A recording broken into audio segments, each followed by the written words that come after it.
দেশের সর্বোচ্চ সম্মানের জায়গা। যারা এখানে নির্বাচিত হয়ে এসেছেন, দেশের জনগণের সমর্থন, ভোট, ভালোবাসা, শ্রদ্ধা নিয়ে এসেছেন। আমরা সকল সদস্যের প্রতি শ্রদ্ধা জানিয়ে বলবো, কোনো সংসদ সদস্য যখন দাঁড়িয়ে কোনো কথা বলবেন, তা নিয়ন্ত্রণ অথবা তাকে এলাও করার একক এখতিয়ার হচ্ছে মাননীয় স্পিকারের। সেই জায়গায় আজকে লক্ষ্য করলাম যে একজন স্বতন্ত্র সংসদ সদস্য তিনি যখন কথা বলছিলেন, দুঃখজনকভাবে ট্রেজারি বেঞ্চ থেকে সম্মানিত কিছু সদস্য এমন কিছু অঙ্গভঙ্গি করেছেন যেটা আমার বিবেকে আঘাত লেগেছে। আমি এটা আশা করি না।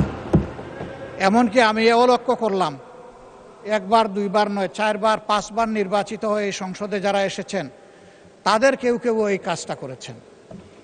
আমি এখানে তাদের নাম বলে আমি নিজে লজ্জা পেতে চাই না। আমরা প্রথম দিনই অনুরোধ করেছিলাম ভালো কিছু সংস্কৃতির চর্চা হোক এখানে, এবং আমরা শিখতে চাই।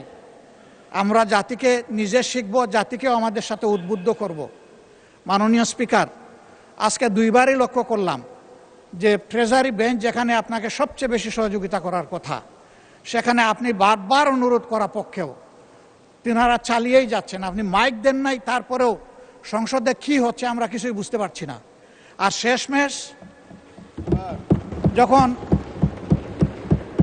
মাননীয় সংসদ সদস্য রুমিন ফারহানার বক্তব্য চলছিল, বিষয়টা একেবারেই অগ্রহণযোগ্য যা করা হয়েছে।